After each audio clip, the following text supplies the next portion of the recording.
welcome to the X22 Report. My name is Dave, and this is episode 219, and today's date is November 19th, 2013.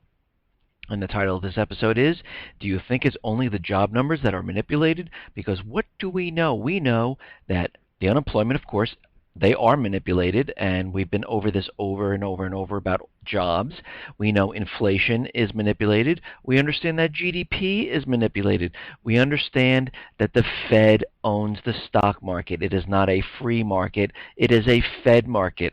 We understand that the Fed is purchasing treasury bonds, and they own the treasury bond market. We understand the Fed has been manipulating the housing market. So that is a Fed housing market. And we understand that they are now completely controlling everything to create the illusion that the economy is recovering. Let me ask you a question. We know the Fed wants to create jobs, and we see unemployment numbers go down, but the Fed, all they're doing is printing money, handing it off to the banks, buying up their real estate, and the banks then are putting it into the stock market. They are not allowed to lend it out to the people, and all of this money is not reaching the everyday person. So let me ask you, how does this create a job? It doesn't. All it's doing is it's taking off all the bad real estate off of the bank's books, passing it to the Fed. The Fed is giving them money, and they are putting it into the stock market, and the only thing they can do is pump up the market to make people believe that things are getting better. That is it. That is the only thing they are able to do. The other thing, well, not the only thing, they're able to buy treasury bonds from those countries that are dumping them, because if there's a seller, there's got to be a buyer, and if there's no one else around, guess who has to buy them? The Fed. And this is why we have QE at $85 billion a month, and it's probably much, much more than this. I believe Fabian Calvo has reported that he says it's around $125 billion. And guess what? That number is going to go much, much higher as time goes on, because we have to think of this. As more and more countries lose faith in the U.S. dollar and the United States, they are going to be dumping the treasury bonds. They're going to be sending back the U.S. dollars. As the economy and the housing continues to crumble and decline, the Fed has to be there to pick up the new foreclosures that will be entering the market. And this is how we know that QE will be upped quite a bit. Let's get into the economic collapse news. And what are we seeing today? Well, in the UK, you're never going to believe this, but the graduates cannot find jobs. Or if they do find a job, it is a low-level job. It is a job that they did not go to school for. It is something they just have to take because there is nothing else out there. And this goes on to say that nearly half of recent UK graduates are stuck in low-skilled jobs. 47% of recent graduates were in non-graduate jobs between April and June of this year. And this also says the pre-recession rates of underemployment of graduate skills in the UK economy were already disappointing. The post-recession rates represent an alarming jump in underemployment and a massive waste of investment skills. And we are seeing this all over Europe. We're seeing it in Greece. I mean, if we look at Greece, Cyprus, Portugal, Italy, France, they all have youth unemployment between 50 and 70 or 80% at this time, depending on the country. Nobody can find work. We are in depression territory. Most of these countries are in depression, but they will not come out and say it. They rather just say, no, we're not in depression. Let's borrow some more money. Now, here in America, I've talked about housing, how it's declining, and how things cannot pick up because we have the youth unemployment so high here in America, just like in the UK. People coming out of college, they cannot find work, and if they do find work, it's a low-level position or a part-time job. Most of these youths are still living with their parents. A couple of reports ago, we had the government coming out saying that they will modify anyone's student loan who is underwater because they realize these kids can't pay it back, and the rate of delinquencies on these student loans are skyrocketing, and they realize this. So now they're modifying, just like they did when the real estate collapse happened. They modified people's loans, but that didn't help because when you're underemployed or you're unemployed, you still can't make the payments. So these kids who are unemployed or underemployed or having their loans modified will only help for a certain period of time, and eventually the delinquencies will continue to rise. But what we're seeing now is homeownership between 2007 and 2012 has fallen in the age bracket of 25 to 29. And it fell from 40.6% to 34.3%. So less people are owning homes in this age bracket. Why? Because they don't have jobs. It's that simple. And if they do have a job, it's a part-time job. They're not making any money.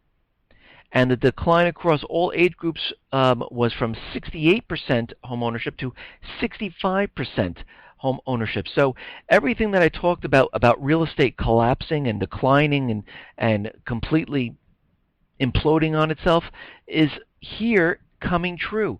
I mean, we're seeing the signs of it. We're seeing mortgage applications coming down. We see the pending sales declining. We see new home builders rise in cancellations. We see mortgage companies laying off people in the thousands because real estate is getting worse, not better. If it was getting better, they hired more people to handle the mortgages because they'd have so many applications coming in, they wouldn't have enough on staff to keep up with. But that's not what you're seeing. That's what you saw prior to 2008, 2006, 2007. Mortgage companies were expanding like crazy. They were hiring people like crazy because there were so many mortgage applications coming in. Here we are seeing the opposite. I also don't see the Fed stopping purchasing the toxic real estate from the banks. They're actually continuing and wanting to purchase more. Now, from all of this, what are we seeing? We're seeing the quality of jobs have completely gone down the toilet. They're just not existent at this time. We understand, and I've said this before in my other reports, that the part-time jobs have been increasing. More and more people are being laid off from their full-time work, getting part-time work, and sometimes they're getting more than one part-time work. But when the government goes ahead and reports the unemployment numbers, they include those part-time jobs as someone working a full-time job. They don't care. It's somebody working. It's very misleading, and they are not counting all those people who are no longer working at all, or, of course, those people who are underemployed. It's a completely manipulated system, and we understand that. And what are we seeing here? Well, Walmart is out there, and they're telling the employees to help with a Thanksgiving drive to help all the people in Walmart who can't afford a Thanksgiving dinner. Now, why would this be? People are working. They're working in Walmart, and they don't have enough to pay for Thanksgiving dinner. And you have to remember, Walmart is the largest employer in the United States. I mean, the largest employer is the government, and then a step down is Walmart. So they employ a lot of people. And the signs on the Walmart say, please donate food items here so associates in need can enjoy a Thanksgiving dinner. And what people don't realize, that most of these employees in Walmart only make $25,000 or less a year. And if you really figure it out, it's around $2,000 a month, and then if you take out taxes, it's even less than that.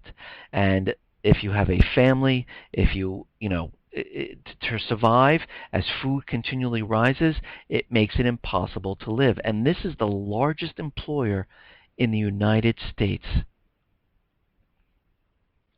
Now, I said this in the past, and we understand that the holiday season is not going to go well at all. We understand that retail stores, and I'll go back to my February USA Today article of 2013, where they reported Thousands upon thousands of stores will be closing their doors.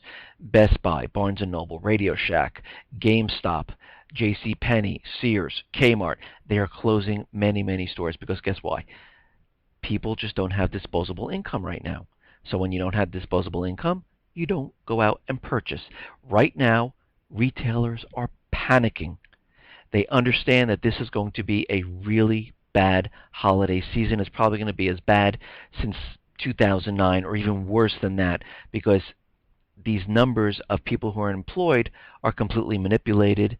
People don't have credit anymore, and this is going to make it very difficult for these retail stores to make it through this holiday season.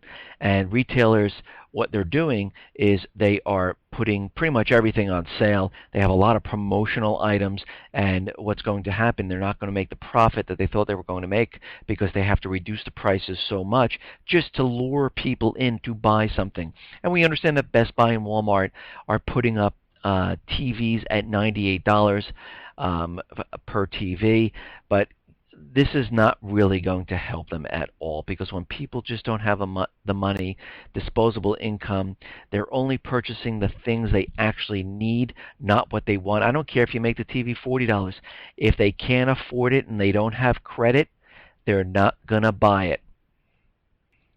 Now, as it came out today, President Obama, his reelection in 2012, we remember the unemployment numbers going from like 8.2% or whatever it was, 8.1%, all the way down to 7.8%. And there were a lot of people out there saying this is ridiculous, how could that be?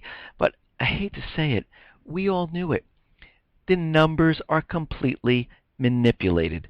So what I did was I said, okay, let's go back and let's see what the numbers compared to the manipulated numbers of the government because you know they're manipulating everything. You know the Fed is the market. You know they have to keep up the illusion.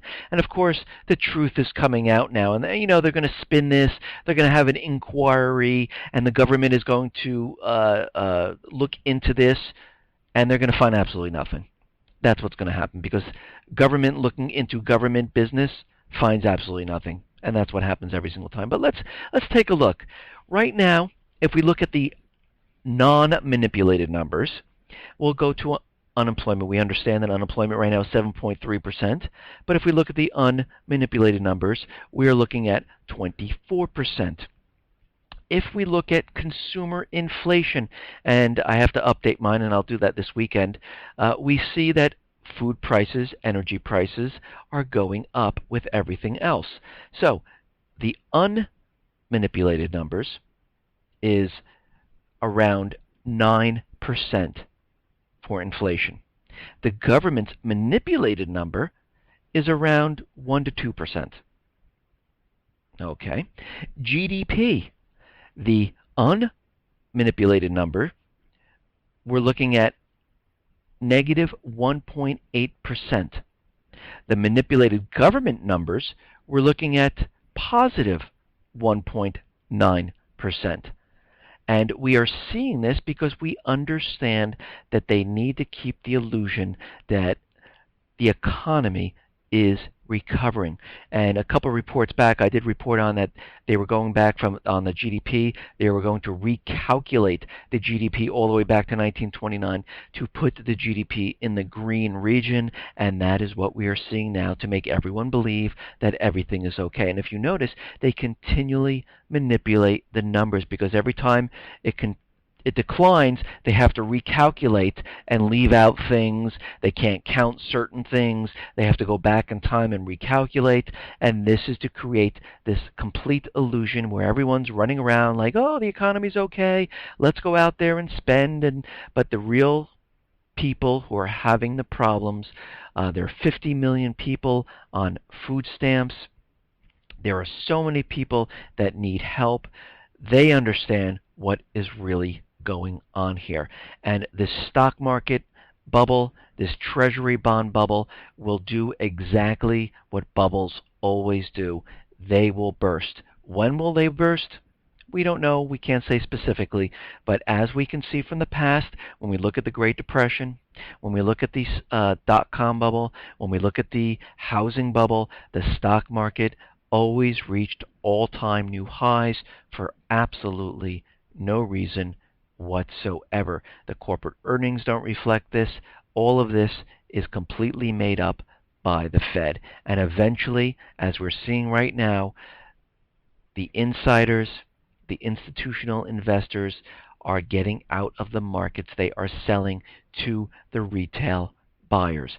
Once the retail buyers hook in, grab on, and push the market higher, they will be left holding all of this when it comes crashing down.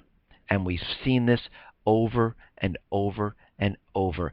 Every single time during the Great Depression, the big money, the insiders got out, the retail investors were holding all the stock, pushing it up higher and higher, and eventually it came crumbling down. But all those people, all those other people, were completely safe because they got out before everything came tumbling down.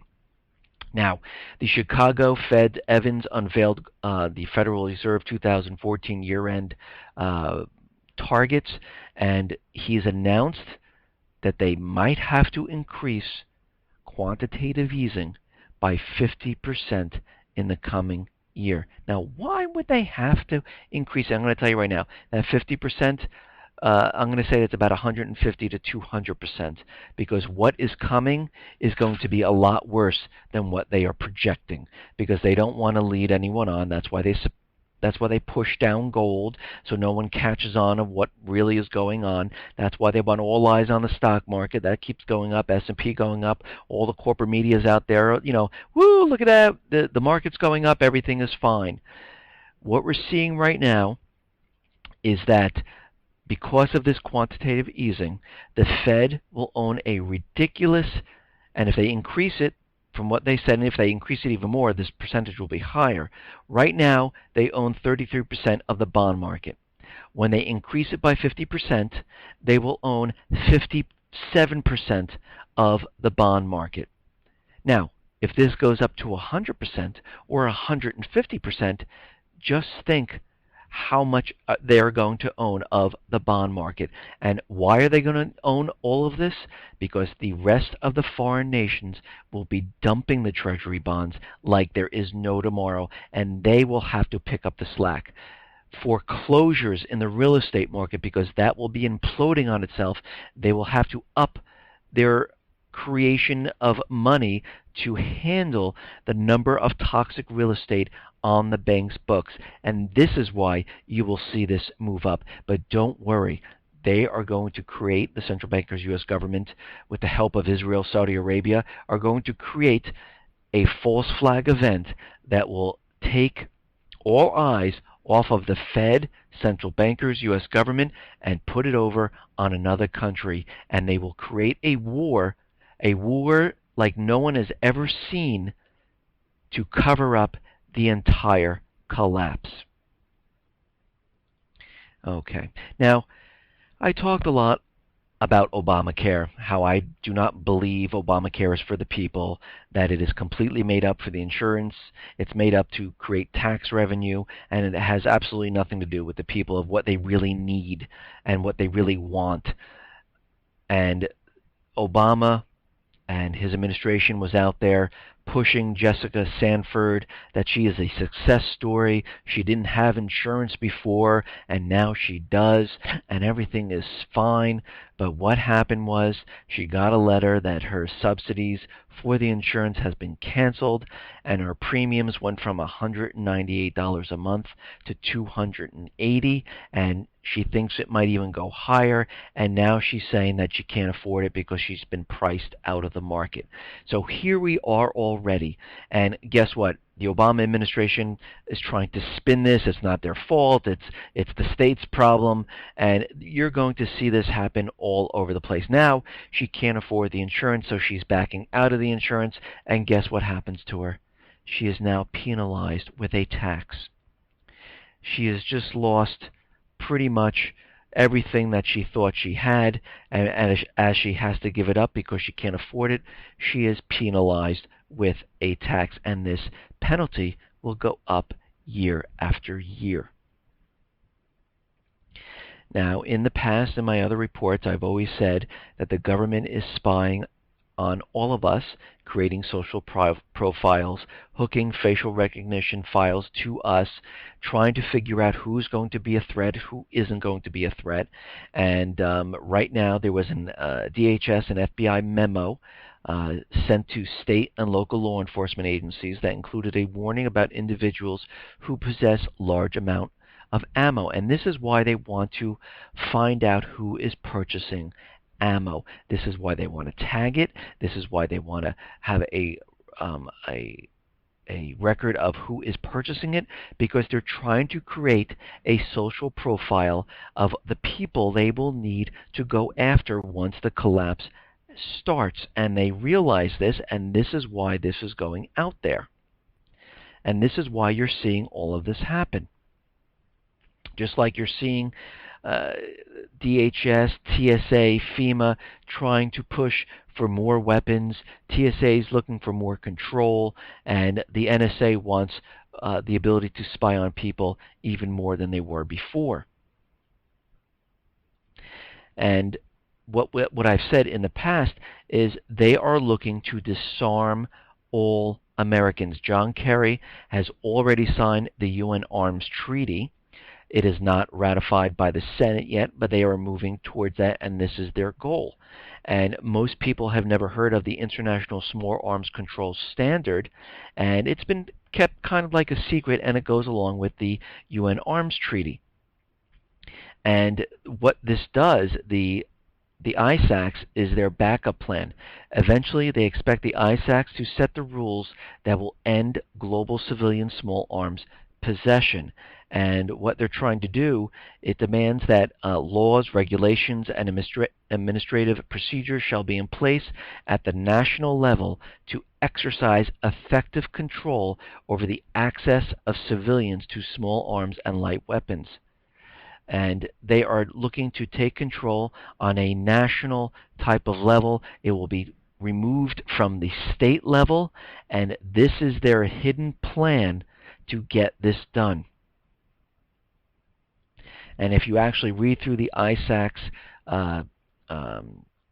plan that they have, it will make it very difficult for the average civilian to own firearms legally. And this is their whole plan. They're in phase 2 right now of this purging the military and disarming the public, because in the end what they want to do is they've been trying to do this, and Bloomberg was out there, a Harvard law professor was out there, Obama's been practicing this.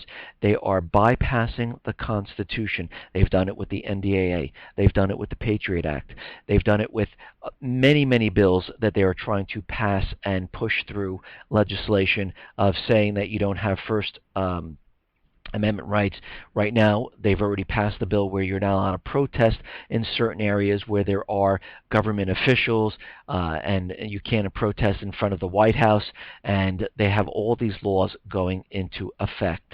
And this is how they're trying to manipulate and get rid of the Constitution. And they believe once the war has been over with and done, that the central bankers will still be in power, but they will have the Constitution completely removed, and they will be able to train, that's what Common Core is for, of course, to train the people in a new way of thinking, to obey and be good citizens. Now, there was a declassified doc revealed that government spying on patriots was real, and they are doing it. A classified document provided by the Obama administration dictated how the National Security Agency has been given the green light by Foreign Intelligence Service Court to monitor Americans dating back to Bush administration. And these were the triggers that the NSA agents were looking for when they were spying on Americans. They were looking for people who believed in the First Amendment. They were looking for people who speak or write in opposition to the government, who worship at mosque, who work as a journalist. So they are, and they still are, spying on each and every one of you. Okay, now, we understand that the central bankers, U.S. government, Israel, Saudi Arabia, their main focus is to get into Iran and Syria. And this is what they're fighting for. This is what they want to do. And right now, there's a massive Israel-U.S. air drill for the upcoming war.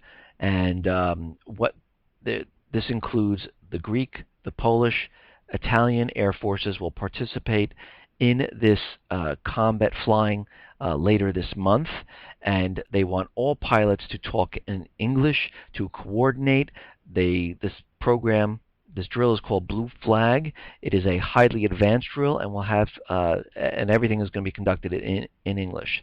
And these flights include mid-air refueling, coordinated strikes, and long-distance dogfights, close-up dogfights, and this will be done over the territorial waters of Greece. And they are practicing and they are preparing for what is coming. Now, in my report about, this was a while ago in episode 106, when it first came out that we were going to remove troops from Afghanistan, well, we are not removing troops from Afghanistan, and I said it back in episode 106, if you'd like to take a listen to it. The reason why we are not removing our troops from Afghanistan is because there is a huge copper mine. Chinese are already there helping the Afghan people to mine the copper. The central bankers, U.S. government, are not going to leave that behind. It's a natural resource, so they need to keep the soldiers there. They also have the poppy fields, which they use to create opium, which they use to fund their operations throughout the Middle East from all the covert operations, and this is where they get the money to do this, and they are not going to leave the poppy fields, and they will never leave Afghanistan. And right now, U.S. troops will remain in the country until 2024. And of course, they're using the illusion that they are still going after terrorists in Afghanistan, and they're trying to defeat Al-Qaeda in Afghanistan. Now, let me ask you a question. It's going to take 11 years to get the terrorists out of the country? How do they know this? And why take so long? 11 years. Well, we know why they're staying there. It's not because of terrorists. CIA pays and created Al-Qaeda. So they're the ones who created it. They're staying there because of the natural resources. They are staying there because of the poppy fields. The end. That is it. And this is why they were never, ever leaving. Oh, and one part about this I thought was very interesting, which as of right now you cannot do, but we've seen police officers have been doing this. In Afghanistan, the military is allowed to search civilian homes if they believe that they need to go in there, and it has to, they have to have. There's no warrants or anything like that. If they believe that it will lead to something, they can just go into homes and search them. And we saw this during the Boston bombing, where people were asked to get out of their homes, and the police just went in there without search warrants to search people's homes. We see it overseas, and we're seeing it here in the U.S. And this is it just struck me as how, if we really think back to the Revolution and what the British were doing, they were going into and quartering. This is why the Quartering Act was created.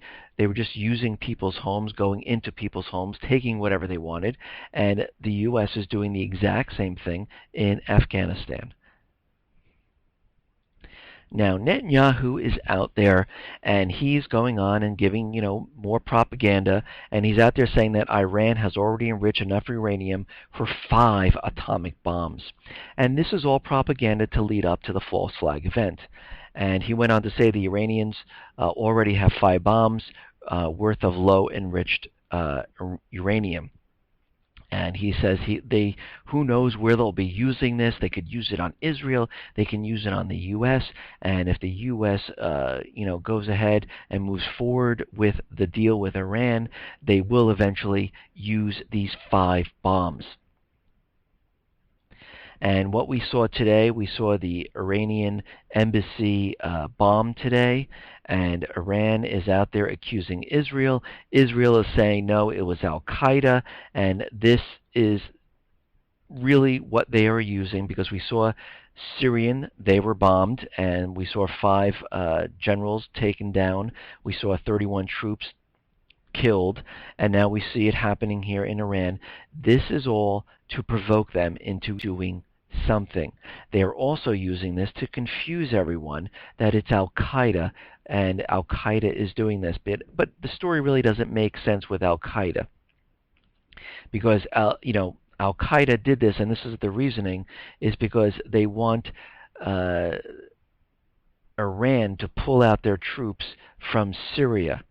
Now, we know Iran has troops in Syria helping Assad to fight the rebels, and the only reason that Israel is putting out this propaganda is because they are trying to remove Assad from government, with the help of the U.S. government, of course, and Saudi Arabia, because their main focus is to remove the governments of both countries and to replace them with a puppet regime and put the U.S. dollar as the reserve currency.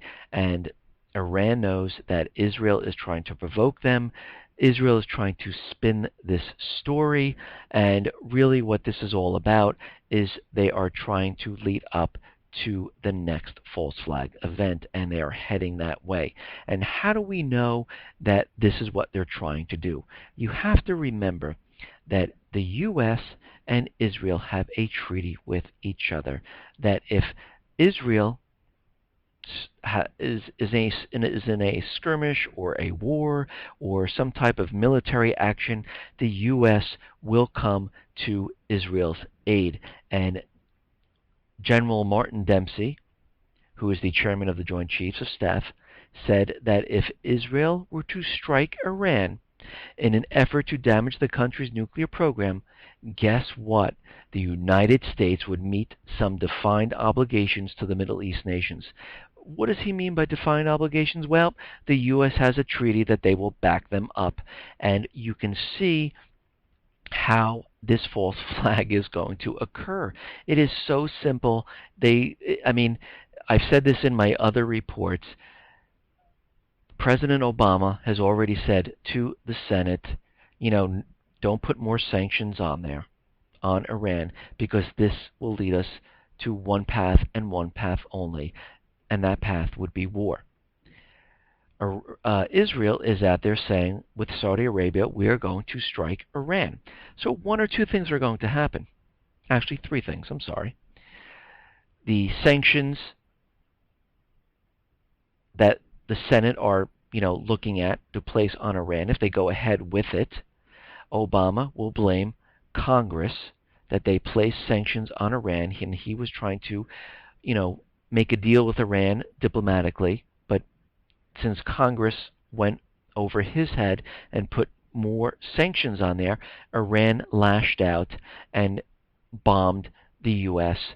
somewhere, somehow in the country. And this will lead to war. The other alternative, the Senate, the Congress, does not put sanctions on Iran. Obama is out there trying a diplomatic type of reasoning with Iran, and Israel and Saudi Arabia decide to strike Iran. Well, the U.S. now has to go to war because we have a signed treaty with Israel. Or the other alternative is that both of these talks, they go well, there is peace, and all of a sudden there's a false flag event.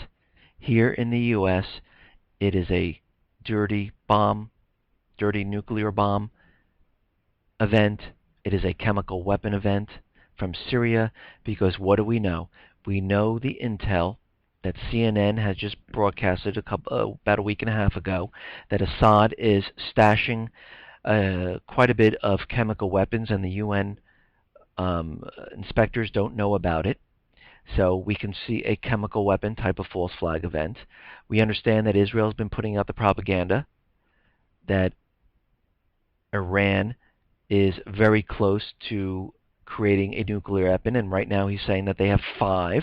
And I've done a report a couple weeks ago saying that they could have a dirty nuclear weapon right now at this moment. So they are setting all of this up. So we have three different options that could occur at this time, but eventually this will all unfold and we will see what is happening. There will be a false flag event. The U.S., Israel, Saudi Arabia, and we have to remember Saudi Arabia is looking to acquire, and they might have done it already, acquire nuclear weapons because they know eventually what is going to happen and they understand that there's going to be a war, and they're looking to set up a Gulf state missile shield system to protect all of them from what is about to happen. Now, what leads us to believe that this will actually happen? Well, the Al-Qaeda commander calls for more lone wolf attacks, and he says American civilians are fair game. And they came out to say the Al-Qaeda chief, and this is from al-Zawahiri, he came out and said that he praises the Boston bombing, and he likes that it specifically targeted American civilians and called for more lone wolf attacks of the same kind. So they are building the propaganda, they are using this, and they want this to go forward. They want the people to believe that something is about to happen, so they are ready for it when it does. And this way, in their minds, they say, oh, it was Iran, it was Al-Qaeda, it was Syria, it was the new leader who is the Syrian from Syria, and they can just put it all together, and it makes it a much easier story for the government to relay to the people. And this is why we need to go to war, because what does the government understand? They understand that the people do not want war, and the only way to get war is to have something happen here on U.S. soil. Okay, now I just wanted to go over this Trans-Pacific Partnership, the TPP. I went over a little bit in one of my other reports, and what the Trans-Pacific Partnership is, it's a giveaway to the banksters. It's a global Trojan horse which empowers the corporate entities. And the Electronic Frontier Foundation calls it a secretive multinational trade agreement that threatens to extend restrictive intellectual property laws across the globe and rewrite international rules on its enforcement. The corporate giants love it because they wrote it. It is a secret right now. Congress can't even take a look at it, and Obama wants to fast-track it through. And what will the TPP do? Well, it's going to offshore millions of American jobs. It's going to free the banksters from oversight. And we understand that Citibank is looking, and they wrote with other banksters, they're trying to rewrite on the law about derivatives, and they're looking to get a bailout from the government, and they want to put the derivatives into a guaranteed account, and they're trying to get that bill through. We also see it will be a decrease in access to medicine, and it will flood the U.S. with unsafe food and products, and it empowers the corporations to attack our environment and health safeguards. The TPP overrides American laws. It requires changing them. Otherwise, trade sanctions on U.S. exports can be imposed. Wall Street loves the TPP. It prohibits banning risky financial products. It lets banksters operate any way they want without oversight. Members won't get enough time to examine the TPP carefully.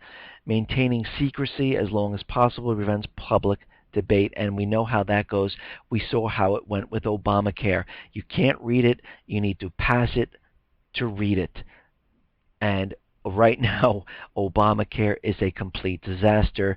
It's exactly what everyone thought it was going to be, except Congress, again, was not looking out for the people's best interest, and that was fast-tracked, and now we have Obamacare, and they're doing the same thing with TPP. They want to push this through.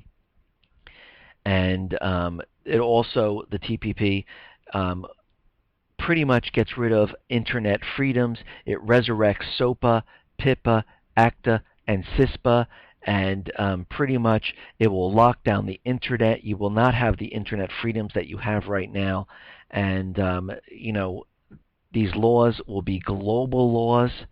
And this goes along with the UN Arms Treaty. This goes along with the UN agenda, because what do they eventually want to do? They want to get rid of the Constitution. Phase 3 is Phase 2 is to disarm the American, purge the military. Phase 3 now is the ability to remove the Constitution and put in its place a NATO nation global law governing all the nations. And this is what they're going for. This is what they're trying to do. This is the end game. The entire system is collapsing right now. There's no way out except to try to get all these laws put into place, so after the war it will make it easier for the central bankers to completely reset the system and have it the way they want it. Listen, everyone, thanks a lot for listening. Be well, be safe, and especially be prepared. Thanks a lot.